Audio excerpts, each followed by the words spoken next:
How do you think the festival has been so far? It's been one of our best. It has been one of the best. Yeah, the attendance has been unbelievable. The shows have been incredible. We have a huge variety of music. The venues are going really well. Everything it's one of the best ever. Okay, and in terms of response and the audience, do you feel like there's been a change since last year or the last few years this year? Well, some of the other media have been sometimes focusing on the is it jazz or not jazz argument for our festival, and that's we had three headliners that are very that's kind of spurred that argument.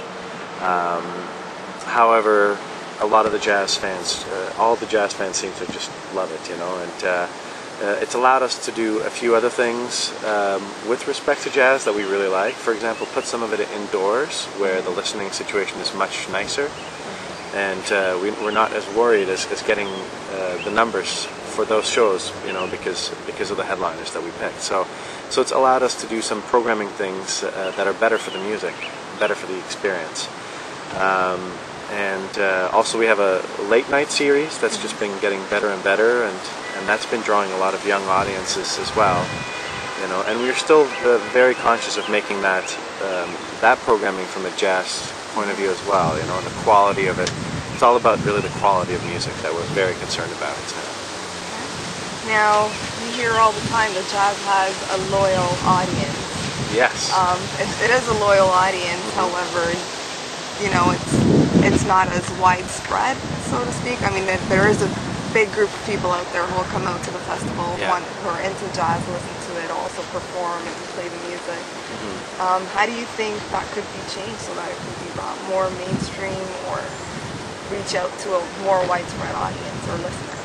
Well, I think that's something we're trying to do here, and the way to do it is when we have the park, which you see right here, but that has a huge capacity for an audience. That's where we can draw in the numbers in, and usually people who are coming into this park will buy a day pass or a pass because of the 2 or 3 concerts they might want to see. And once we get them in the gates, the idea is for them to maybe check out some of the jazz. And maybe next year they'll come back because of the jazz and not not Katie Lang, for example, right? So that's one of the ways to broaden the horizon, And with respect to the loyal jazz fans, we're very careful with that and very respectful. I'm a loyal jazz fan myself, So I think it's really important to present the best in jazz. Under the best circumstances. So we have an amazing improv series at the 4th stage of the National Arts Center, which is one of the best in the country, if not the best, if I know I'm biased, but...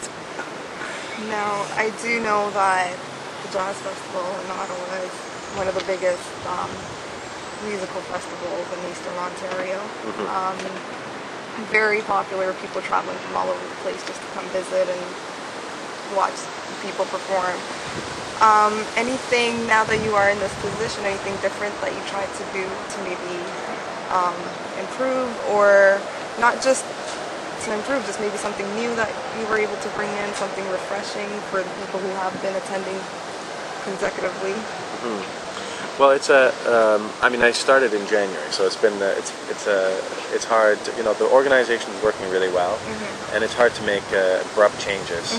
But I certainly had my hand in bringing some of the artists that I think deserve to be on stage, and some of the young talent.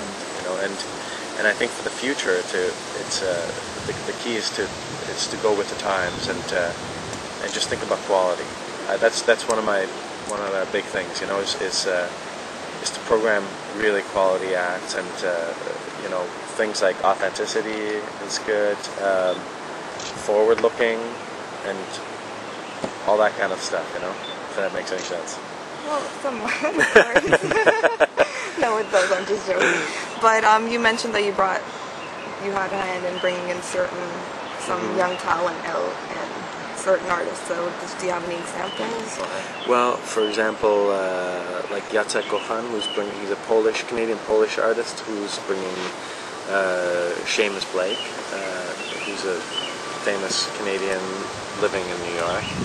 And so Jacek hasn't been here in a long time, so I'm really excited to have him. Jet Doxis, who was nominated for Juno. He's a young saxophone player from Montreal. He's going to be on the main stage. Francois Bourassa is also from Montreal. And then we have a lot of really good local acts also. There's the last day of the festival is a group called Backtalk Organ Trio, which is just incredible. And it's one of those secrets that nobody knows about, but we're going to put it on stage and make sure everybody knows about it too. So, where do you see this festival heading to in the future? So maybe the next 5 years, 10 years? Do you see it growing a lot more? Do you think it's at its peak right now? I think it's just going to keep getting better and better. I mean, the size we're very happy about. It's perfect. Perhaps it'll. I don't think our objective is to keep growing. It's been happening just because the quality's been getting better and better. And so the way I see it is if we had kind of a 5-year plan or something, is to just keep growing with the reputation of being a really high quality music festival for music lovers, for people who appreciate music, and keep providing the best possible listening situations. So you know, with new programs, making exclusive concerts, putting things together. So that we can stand out and just stand alone as a really high quality music festival. Okay, and then finally, some performances that have already happened that are your favorite or you're actually looking forward to specifically. Okay. Or something that, and some examples of what people who are not so much into jazz, if we're going to ask them to come over here, and what would you recommend? Well, I mean, the concerts that have already happened. Last night there was a group called Atomic, which is a Scandinavian group, improvised music, and they're just fabulous. The energy is incredible. But at the same time, Robert Plant on the first night, I gotta say, was pretty amazing too. Some of the shows I'm looking forward to. I kind of want to name the whole thing, but there's. Well, there must be some personal. Oh yeah, favorite. no, absolutely. I'm looking forward to Kenny Wheeler. He's a living legend, you know, and he's in his 80s, and it's going to be pretty incredible. I'm looking forward to Rudresh Mahantapa. He's coming with Bunky Green, and that's going to be incredible. He's a young artist who's just starting to sort of pop up, and he's doing great. Brad Meldau with Joshua Redmond's going to be incredible. And for the main stage, I'm looking forward to, if I just stick to one, I got to say the last night, which is going to be Daniel Lanois and Blacked Up, and that's going to be something I'm looking forward to personally. Okay, and what about for people who may not know some of these performers and you would want to recommend? For somebody just starting out and they're like, hey, we're going to go to the jazz festival.